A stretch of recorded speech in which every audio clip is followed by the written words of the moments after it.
أعوذ بالله من الشيطان الرجيم بسم الله الرحمن الرحيم الحمد لأهله والصلاة على أهلها أما بعد فقد قال الله سبحانه وتعالى في كتابه المتقن وقوله الأحسن بسم الله الرحمن الرحيم يا أيها الذين آمنوا كتب عليكم الصيام كما كتب على الذين من قبلكم لعلكم تتقون۔ عزیزان گرامی قدر، بزرگان ملت، السلام علیکم۔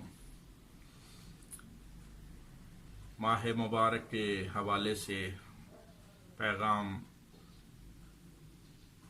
جو قرآنی پیغام ہے وہ آپ کے گوش گزار کیا جا رہا ہے۔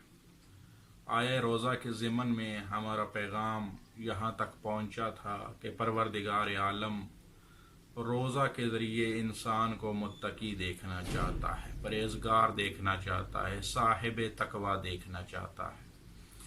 اور پھر اس کے بعد وحدہ لا شریک نے اعلان بھی کیا اپنی لا ریب اور بے عیب کتاب میں کہ جو متقی ہوں گے، جو پرہیزگار ہوں گے، ان کے لیے میں نے کن انعامات کا وعدہ کیا ہے، کون سے انعامات ہیں جو ان متقیوں کو ملیں گے۔ چاند ایک آیات جو ہے وہ آپ کے سامنے پچھلے پیغام میں گوشت گزار کی تھی۔ سورہ طلاق میں پروردگار عالم نے ارشاد فرمایا جو متقی ہوتے ہیں میں ان سے مصائب اور شدائد کو دور کرتا ہوں اور ان کو وہاں سے رزق عطا کرتا ہوں جہاں ان کا وہم و گمان بھی نہیں ہوتا۔ یعنی متقیوں کے رزق کی ذمہ داری بھی وحدہ لا شریک لے رہا ہے، متقیوں سے مصائب اور مصیبتوں اور شدائد کو دور کرنے کی ذمہ داری بھی وحدہ لا شریک لے رہا ہے کہ متقی جو بھی تقوی والا ہے، جو بھی پرہیزگار ہے، اس پہ کوئی مصیبت آئے گی تو اسے دور کرنے والا میں خود وحدہ لا شریک ہوں گا، اور رزق اسے وہاں سے عطا کیا جائے گا کہ جہاں اس کا وہم و گمان بھی نہیں جائے گا۔ لیکن شرط یہ ہے کہ وہ بندہ متقی ہونا چاہیے، پرہیزگار ہونا چاہیے۔ اس کے بعد وحدہ لا شریک نے سورہ بقرہ میں اعلان فرمایا کہ ان اللہ مع المتقین، اللہ متقیوں کے ساتھ ہے، اللہ پرہیزگاروں کے ساتھ ہے۔ یہ کتنی مکمل آیت ہے کہ اللہ متقیوں کے ساتھ ہے، اللہ تقوی والوں کے ساتھ ہے۔ حضرت امام حسین علیہ السلام نے دعائے عرفہ میں، جو یوم عرفہ مظلوم کربلا میں میدان عرفات میں کھڑے ہو کر تلاوت کی، اس میں امام نے ایک بڑا خوبصورت جملہ کہا، اور شاید یہ اسی آئے وافی ہدایہ کی تفسیر بن گیا، شرح بن گیا کہ جہاں اللہ فرمائے ان اللہ مع المتقین کہ اللہ تقوی والوں کے ساتھ ہیں، وہاں امام حسین علیہ السلام نے یہ جملہ کہا کہ پروردگارا جسے تو مل گیا اس نے کھویا ہی کیا ہے، اور جس نے تجھے کھو دیا اس نے پایا ہی کیا ہے۔ یعنی جسے اللہ مل جائے اسے دنیا کی کسی اور چیز کی حاجت نہیں رہتی، اور ظاہراً جس کے پاس دنیا کی ساری چیزیں موجود ہوں، اچھا گھر بھی ہو، اچھا رہن سہن بھی ہو، کاریں بھی ہو، اور عزت بھی ہو، مقام بھی ہو، مرتبہ بھی ہو، ظاہراً تو یہ ساری چیزیں اس کے پاس موجود ہوں، لیکن اللہ اس کے ساتھ نہ ہو تو پھر اس کے پاس کچھ نہیں ہے۔ اور اسی کی طرف امام حسین علیہ السلام نے اشارہ کیا، پروردگارا اس نے پایا کیا ہے کہ جسے تو نہیں ملا، اور اس نے کھویا کیا ہے جسے تو مل گیا ہے۔ اور اس کے بعد ہم جتنے بھی عمل کرتے ہیں، ہمارے جتنے بھی اعمال ہیں، وہ صرف ایک لالچ میں کر رہے ہیں کہ ہمیں جو ہے وہ آخرت میں جنت کے حقدار بن جائے، ہمیں آخرت میں جنت مل جائے، جہنم سے نجات مل جائے، جنت ہمارے حصے میں آ جائے۔ تو اس کا اعلان بھی پروردگار عالم نے قرآن میں ارشاد فرمایا وَأُزْلِفَتُ الْجَنَّةُ لِلْمُتَّقِينَ، جنت تو میں نے سجائی ہی متقین کے لیے ہے، جنت کو میں نے زینت ہی متقین کے لیے دی ہے، جنت کو میں نے زینت ہی متقین کے لیے دیا گیا ہے، یعنی جنت سجائی ہی متقین کے لیے ہے۔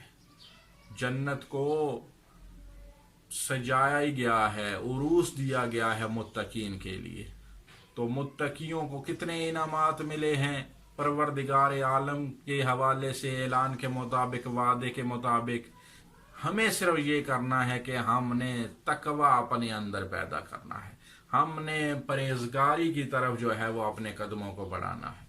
اور یہ بھی غلط جو ہے وہ روش ہے، غلط فکر ہے کہ اکثر لوگ جو کہہ دیتے ہیں کہ تقوی بڑا مشکل کام ہے، یہ انبیاء اولیاء اللہ کا کام ہے، یا یہ معصومین ہستیوں کے جو ہے وہ کام ہے کہ وہ صاحب تقوی بن جائیں، پرہیزگار بن جائیں۔ ہم جیسے خاکی گناہگار انسانوں کا بس کا کام نہیں ہے کہ ہم منزل تقوی میں قدم رکھ سکیں، یہ غلط روش ہے۔ ایک شخص آیا تھا معصوم کے وزراء کے، پوچھا کہ یا ابن رسول اللہ، یہ تقوی کتنا مشکل کام ہے کہ ساری زندگی انسان جو ہے صرف نمازیں پڑھتا رہے، روزے رکھتا رہے، عبادت الہی میں گزار دے، یہ تقوی ہے؟ تو معصوم نے ارشاد فرمایا نہیں، یہ تقوی نہیں۔ تقوی یہ ہے کہ انسان دنیا کے حلال سے استفادہ بھی کرے، اور مختصر ترین جو تقوی کی تعریف یہ ہے کہ اپنے آپ کو ان واجبات کو ادا کرنے کا پابند بنانا جو اللہ نے مجھ پہ واجب کیے ہیں، اور ان حرام چیزوں سے اپنے آپ کو بچانا جو اللہ نے منع کی ہیں، یہ تقوی ہے۔ وہ معصوم نے ایک جملے میں آسان ترین تقوی کا مفہوم بیان کر دیا کہ تقوی یہ نہیں ہے کہ تم دنیا کو چھوڑ دو، دنیا کی لذتوں سے جو ہے وہ منہ موڑ لو اور بیابانوں اور پہاڑوں میں چلے جاؤ تو لوگ تمہیں کہیں کہ یہ بڑا پرہیزگار ہے، یہ بڑا متقی ہے۔ یہ تقوی نہیں ہے، یہ رہبانیت ہے، اور اسلام اس کی اجازت نہیں دیتا۔ معصوم نے ایک جملے میں تقوی کا مفہوم بیان کر دیا۔ تقوی یہ ہے اپنے آپ کو حرام کاموں سے بچاتے چلے جاؤ اور واجبات کو ادا کرتے چلے جاؤ، تو یہ تمہارا تقوی ہے۔ آسان سی تعریف ہے۔ ہمیں کرنا کیا ہے؟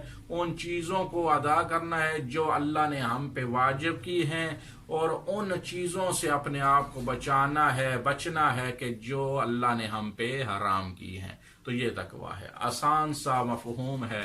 تقوی کوئی مشکل کام نہیں ہے۔